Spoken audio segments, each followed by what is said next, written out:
अगर स्टोरी पसंद आ रही है तो हिंदी स्टोरी चैनल को सब्सक्राइब करें और वीडियो को लाइक करें। Episode 115, flat number 302। लैला इसे अचानक से सुजॉय को देखकर जैसे शॉक में थी, इसीलिए उसे ये समझ में भी नहीं आ रहा था कि वो क्या पूछ रहा है। तब तक सुजॉय उसके ठीक सामने पहुंच चुका था। उसने उसकी आंखों में आंखें डालकर कहा, मैं कुछ पूछ रहा हूं तुमसे, तुमने सुहाना को कहां देखा?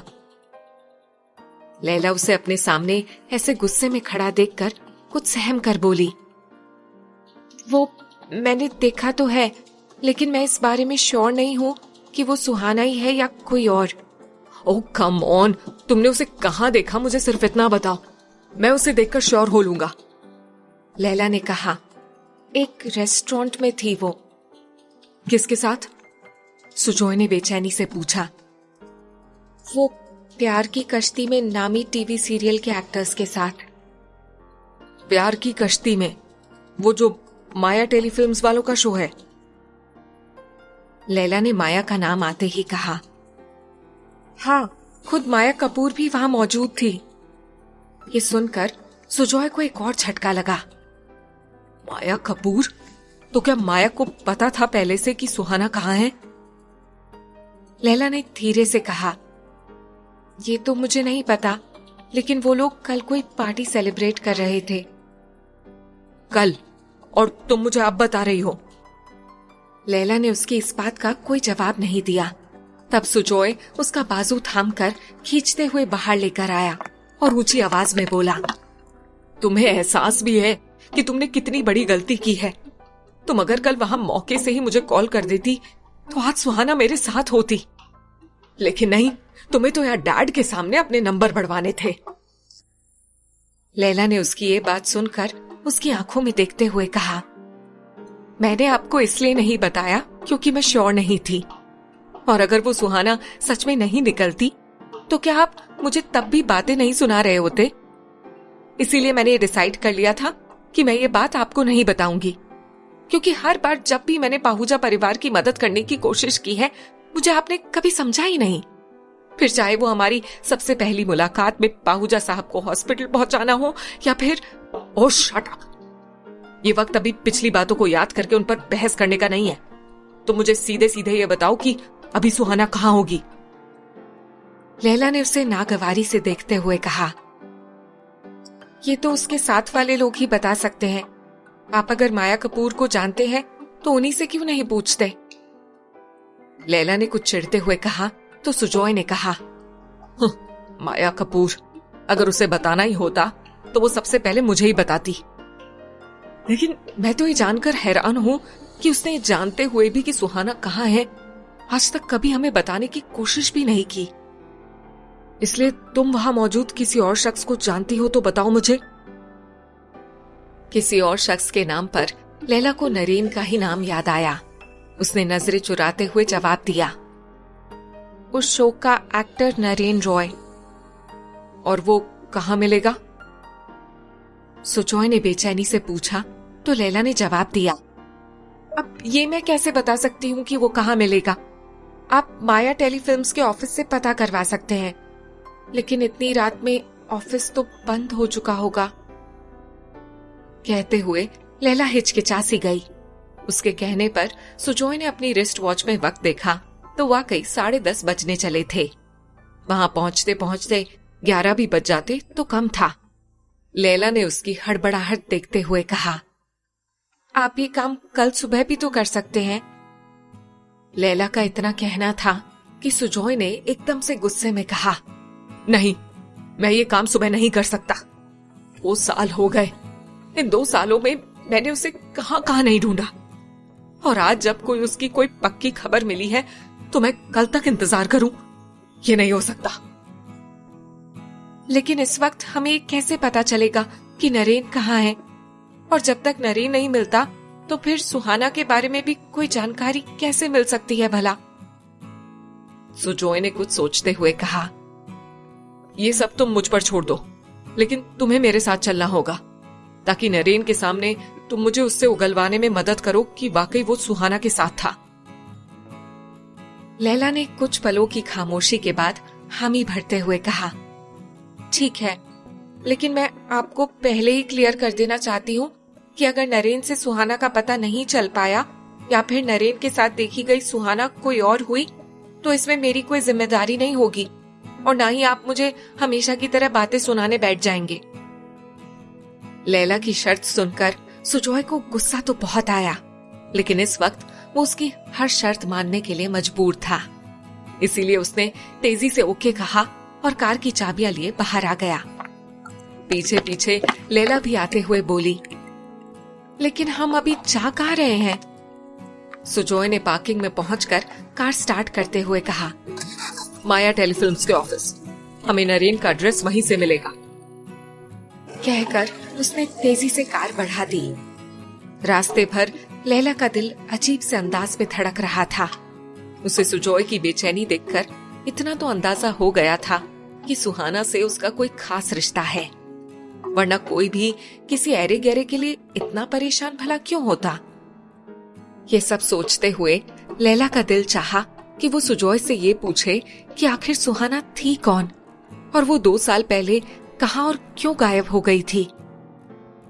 लेकिन इस वक्त सुजॉय के चेहरे पर छाई हुई झल्लाहट और गुस्सा देखकर उसकी हिम्मत नहीं पड़ रही थी। इसीलिए उसने इरादा कैंसिल करते हुए कहा, दिव्या की शूटिंग हो गई थी अच्छे से?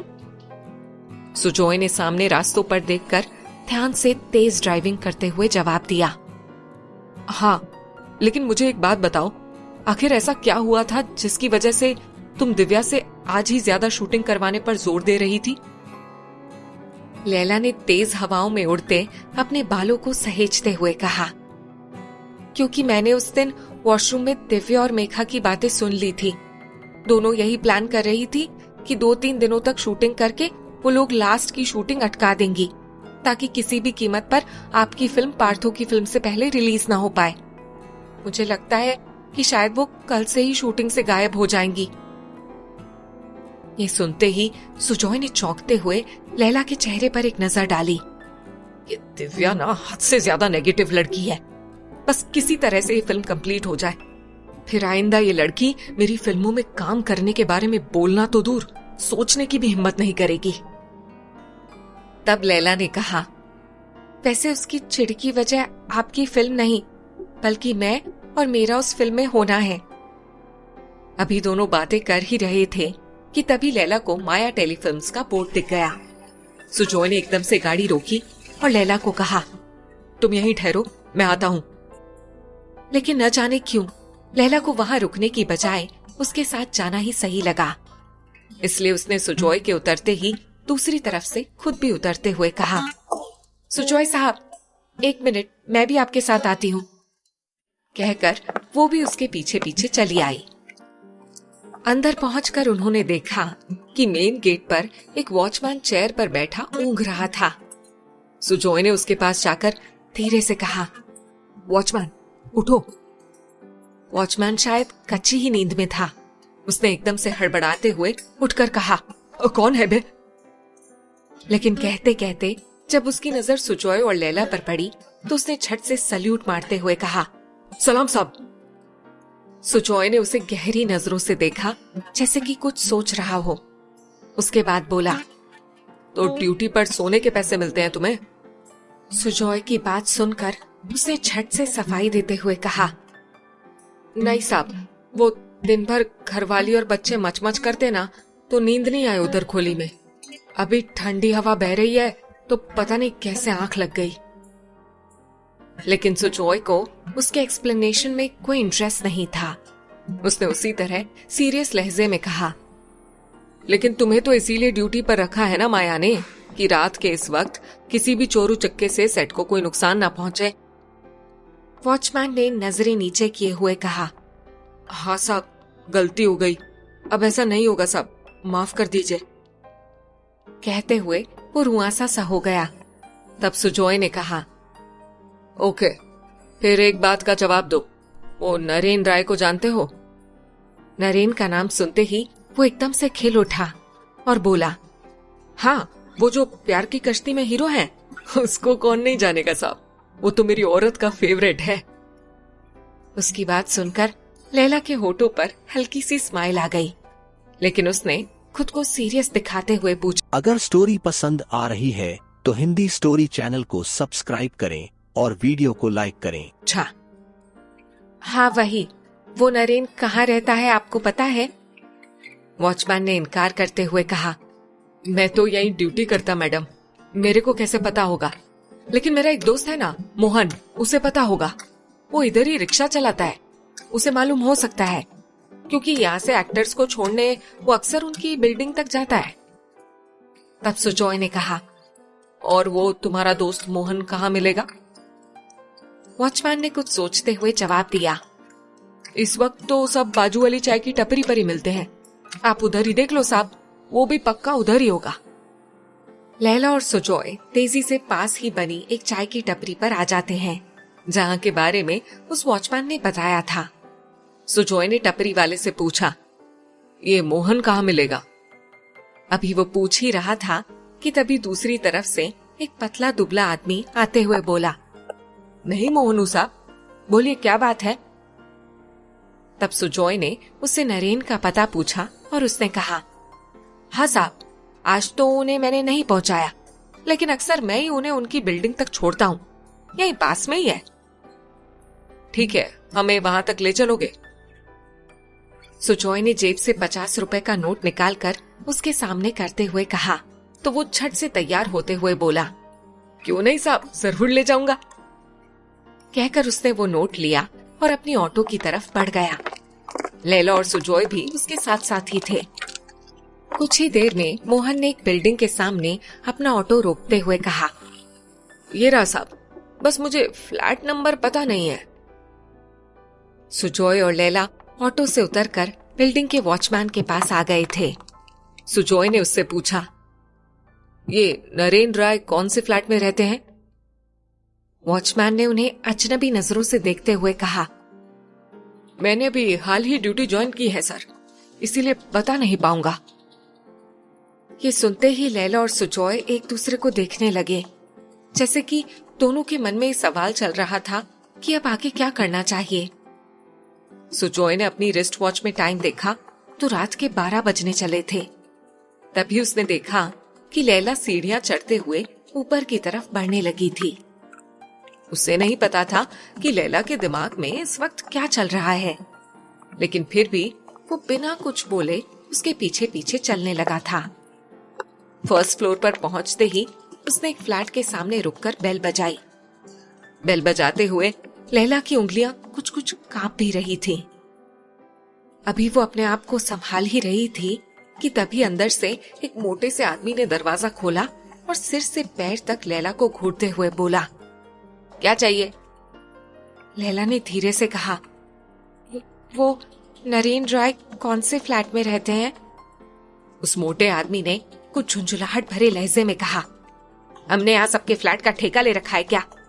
12 बजे रात को भी चैन नहीं लेने देते लोग। अभी वो इतना कहकर दरवाजा बंद ही करने वाला था कि पीछे से किसी ने आवाज दी, कौन है?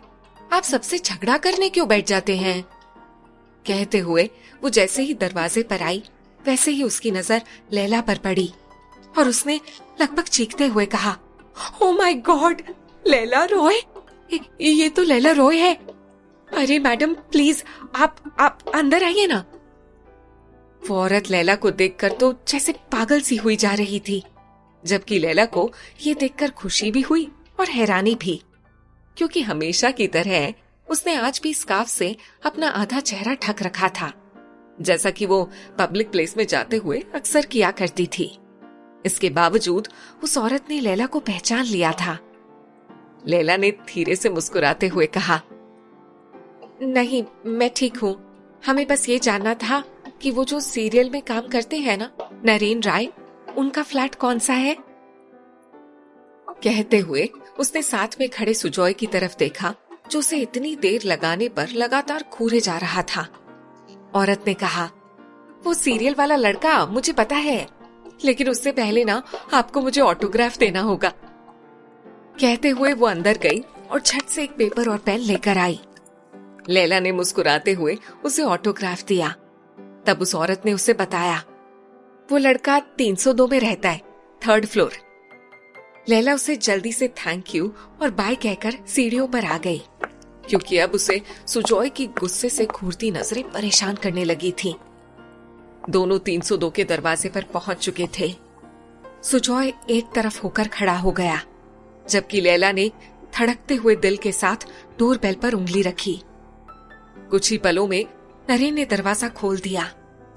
दरवाजा खोलते ही उसकी नजर जब लैला पर पड़ी तो उसने एकदम खुशी से हैरान होते हुए कहा, लैला मैम, आप यहाँ?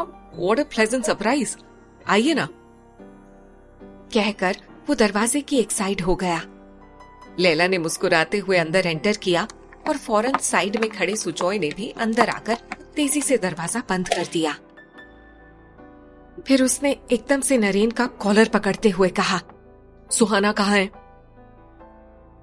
क्या नरेन सुजॉय को बता देगा कि सुहाना कहाँ है? हिंदी स्टोरी चैनल को सब्सक्राइब करें।